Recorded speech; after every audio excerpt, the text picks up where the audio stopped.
সময়, কথায় বলে সময়ের পূর্বে কিছুই হয় না।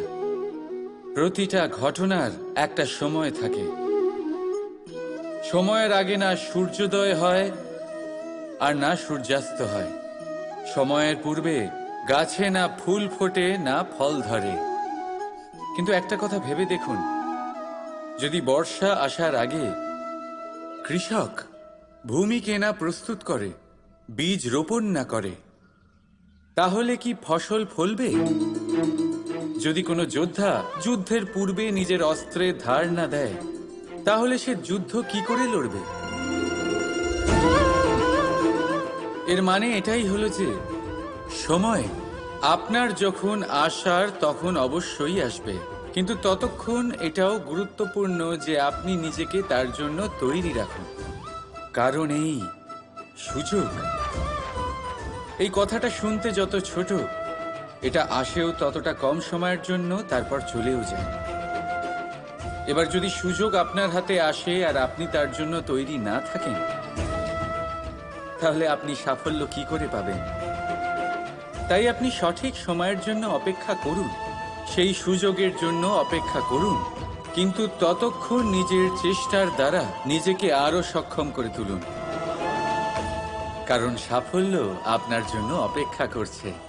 শুধু আপনি তার জন্য তৈরি থাকুন। রাধা রাধা।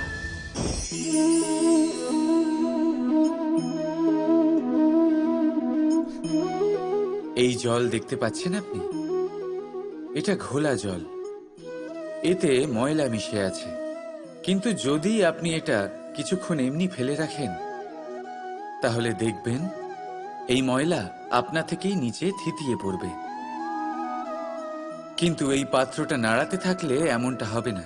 শান্ত ছেড়ে দেবেন, তবেই এই ময়লা নিজেই নিচে চলে যাবে। ঠিক সেইভাবেই যখন আমাদের জীবনে কোনো সমস্যা আসে, কোনো অশান্তির সৃষ্টি হয়, তখন উত্তেজিত হয়ে পড়লে, নিজের সংযম হারিয়ে ফেললে আমরা এর সমাধান পাব না। শান্ত থাকলে তখনই সমস্যার সমাধান পাব। তাই মনে রাখবেন, ধৈর্য আর সংযম দ্বারা শান্ত মনে বিচার করলে যত বড়ই সমস্যা হোক না কেন, তার সমাধান আপনি অবশ্যই পাবেন।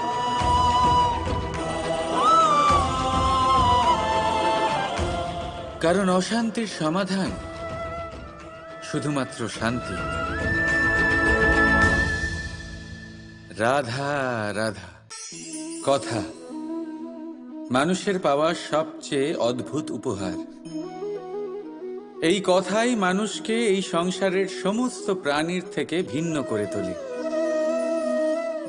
সংসারের সবচেয়ে উপরে নিয়ে যায়। এই কথার কারণেই আমরা একে অপরের সাথে ভাব আদান প্রদান করি। আমি আমার মনের ভাবনা অন্য কাউকে ব্যক্ত করতে পারি, অন্য কেউ তাদের ভাবনা আমাকে ব্যক্ত করতে পারে। এই কথাই আমাদের সবচেয়ে বড় ঢাল। এবারে দেখুন, আপনি নিশ্চয়ই লক্ষ্য করেছেন, কারোর কথা মধুর হলে লোকে তাকে ভালোবাসে, তাকে নিজের বন্ধু বানায়।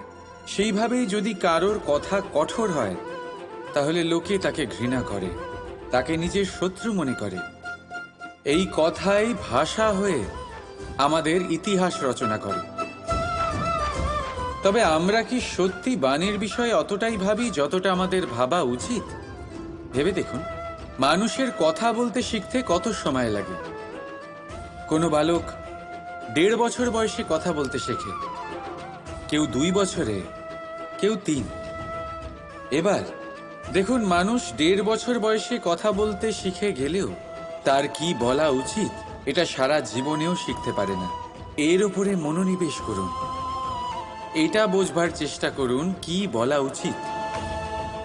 নিজের কথা শুদ্ধ করুন, নিজের কথা মধুর করুন, আর সেই মধুরতার সাথে আমার সঙ্গে বলুন, রাধা রাধা। এই লক্ষ্য, এই লক্ষ্য আসলে কি? এই লক্ষ্য তাই যা আমরা পেতে চাই। এই সংসারে সুখী কে হয়? সুখী সেই যে তার লক্ষ্য পেয়ে গেছে। দুঃখী কে হয়? দুঃখী সেই যে তার লক্ষ্য এখনো পায়নি।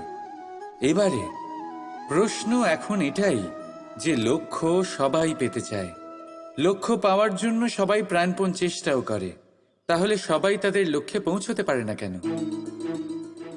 ঠিক আছে, কোথাও না কোথাও কিছু না কিছু কমতি থেকেই যায়, যাই বাধা থাক। আজকে আমি আপনাকে একটা উপায় বলবো এই লক্ষ্য পাওয়ার জন্য। একটা কাগজ নিন, তাতে একটা চিহ্ন বানান, সেটাই হবে আপনার লক্ষ্য। এবারে সেই লক্ষ্যে পৌঁছানোর একটা পথ বানান।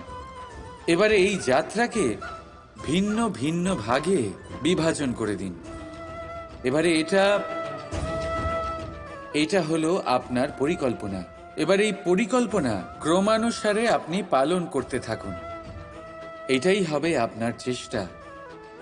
এবার এইভাবে যদি আপনি চেষ্টা করতে থাকেন, যাই আপনার কল্পনা হোক না কেন, তা বাস্তব অবশ্যই হবে।